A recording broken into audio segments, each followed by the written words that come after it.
All right, today we're going to talk about imperialism, specifically a sphere of influence. Now, a sphere of influence is when a stronger country comes into a weaker country and says, you can only trade with us. And so this sort of exclusive trading rights is basically what a sphere of influence is. The main sphere of influence type of imperialism we're going to talk about is in China.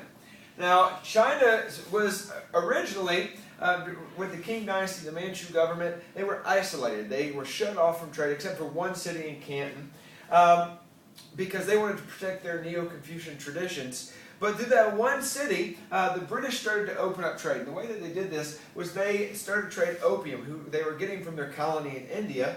They were taking it to China and trading with them. And this opium is a highly narcotic drug, or highly addictive narcotic drug. And the Chinese quickly started having these opium houses where they go and just enjoy the drug. But the economy started to suffer. People started to spend more time in these opium houses than they were going to work. And the Qing dynasty realizes, one, that it's hurting the people, and that it's starting to open up trade. So the Qing dynasty bans the trade of opium. Well, the British government doesn't really like that. They want to be able to trade with whoever they want to.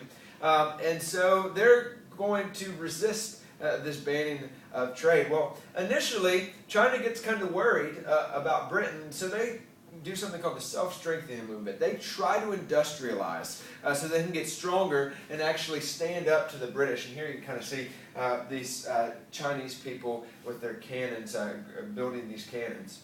But the self-strengthening movement is sort of state-sponsored industrialization, doesn't really pick up, doesn't have much success. And the British decide to go to war with the Qing dynasty. They fight to open up trade so they can continue selling opium, continue making money.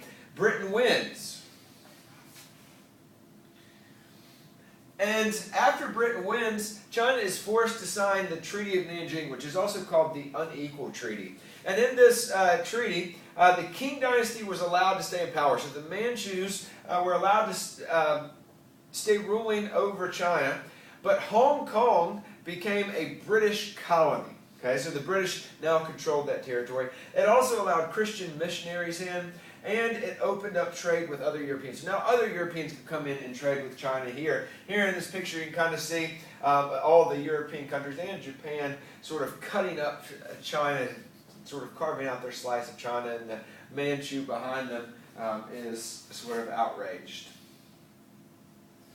Now, so this started a sphere of influence. And you can see in this map down here, these are territories that each territory is in a different color, had a specific country that it traded with. And so each country had this sphere that it had exclusive trading rights with.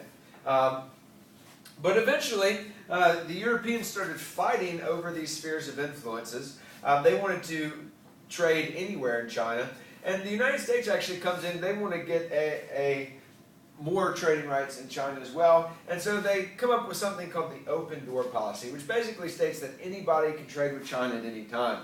And so this really takes China away from being a sphere of influence and really is more economic imperialism, where they can kind of control China and tell them what to do because China can't make money without the Europeans. And so we get to economic imperialism. China went from spheres of influence to economic imperialism. And economic imperialism is, simply put, when a weaker country has to rely on a stronger country for trade. Without that stronger country, the weaker country can't do anything without them. So they have to do what the stronger country tells them. So economic imperialism, the main one that we'll talk about is Latin America. Now, Latin America did not have any strong governments after their revolutions. They were not really familiar with governing because they had never participated in government up until that point.